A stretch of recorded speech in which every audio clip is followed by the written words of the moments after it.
All right. This is a very weird performance art moment. Is exclusively, is essentially exclusively for Michael Silverblatt. Michael, this is Pearl, and I am in a hotel room in Chiang Mai, Thailand. On my walls are like, I don't know. This is kind of classic, typical Thai folk art stuff. This is all over the country. You see this all over the place. I used to know exactly what tribe made this stuff and why and blah blah blah, but it's basically like, it's sort of like a visual haiku idea, and I could look it up, but I'm not going to do that right now because basically I've been reading this book, and it's a really fascinating book. It's called Jasmine Nights, and it's by the grandson. I should put on a shirt. I wouldn't normally, but in Thailand, one doesn't walk around without one's shirt, even when one is swimming, which is very interesting. The Thais, despite the fact that they have this interesting sex culture, are actually, in normal life, a very modest people. And one of the things that drives them crazy about the foreigners is that we're always wandering around, or wanting to wander around, without our shirts on. So let me put my shirt on to be respectful of the Thais here. I've been reading this marvelous book called Jasmine Nights, and it's a really good book. And it's by the name of the writer is S.P. Som Tao, but he's essentially one of the grandsons of Queen Sikrit and King Rama IX. And King Rama IX ruled over Thailand for 63 years, from 1935 to, really just recently, in the last 5 years, has died in Thailand. So it was a huge amount of time. And he's a very interesting character, a great figure. I've read all kinds of stuff about King Rama IX, the ninth king of the Chakri dynasty, which is sort of a very big deal over here in Thailand. And as you know, whenever I'm somewhere, I try to read something about the history of wherever I am and try to learn stuff. I found this novel kind of by accident. I like the title and I like the cover, and I was like, cool, I'll pick that up. Lo and behold, it's got some, Pen Award. This guy lives, S.P. Somtao, lives half his life in Los Angeles and half his life in Bangkok. He's obviously of some wealth. The Chakri dynasty is probably, I believe it's the richest monarchy on the planet. When King Rama IX died, his fortune was enormous. And what I've taken to do lately, because this piece is so beautiful, and it really is, it's a gorgeous, gorgeous piece of work, I've started to read it aloud.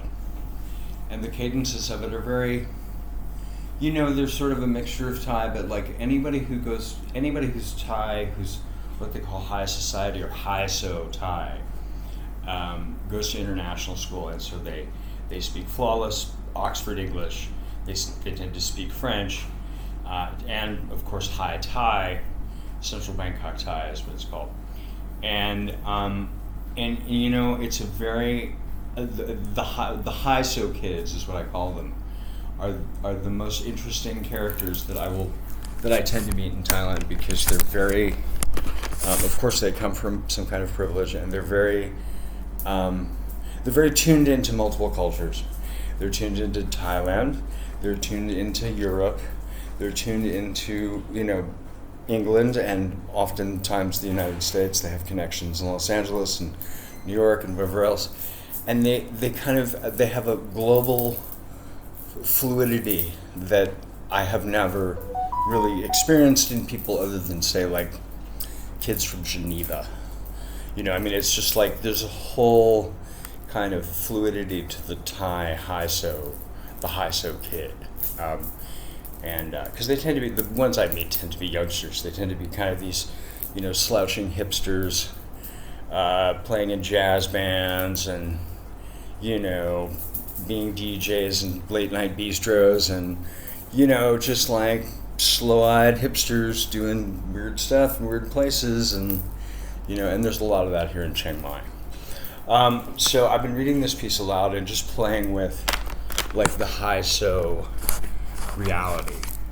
I think this guy's about my age, maybe he's 50, maybe a little younger. So he's had this kind of world. I think the time of the piece takes place. He's like 12 in the late 60s. So he may be a little older than me, maybe as much as 60. I haven't really looked into it. But I've been reading this thing a lot, and I've been thinking to myself, I should really record some of this for Michael. I should do that, because it would just be fun. I'm trying to do a lot of different things and play with a lot of different, you know me, just playing with stupid stuff all the time. But what I want to do is actually today I wanted to do like a little kind of performance arty thing with 500 grams of Chen Rezig. Chen Rezig is the classic Tibetan mantra. It is Om Mani Padme Um. And I started to riff this out and play with it. And I'm just going to start here. Earlier today I began, as I begin every day. I'm supposed to begin every day of my life now, according to my Lama, with 1,000 mantras of Chen Rezig. Chen Rezig is Om Mani Padme Um. Om Mani Padme Um. And in order to accomplish this feat, I take this mala. This particular mala is a yakbone mala. I bought it in a shop downtown, a sort of Tibetan Buddhist supply shop, if you will, a sort of marvelous bazaar of like old wood and teak and dusty terraces and weirdness, and like the kind of place you would totally miss unless you just happen to be like in tune to like, wow, I can't believe I'm seeing that. And there you are looking at a small bronze statue of Tara from the 18th century. You could totally miss this place otherwise. I did not the first time I went past it, and I went, bam! And in the cabinet out front, under a little plate that said free bananas. And I was starving, of course, because I hadn't eaten in days. And man, I really wanted a free banana. And I walked up to this case, and there was a plate that said free bananas on it, and I grabbed a banana, aka a cluey. A cluey is Thai for banana. So I grabbed myself a couple cluey, and I had these cluey, and I'm standing there, and I'm like looking at this plate, and underneath this plate is a display case, and in this display case are these. And a yakbone mala is a special object within Tibetan Buddhism.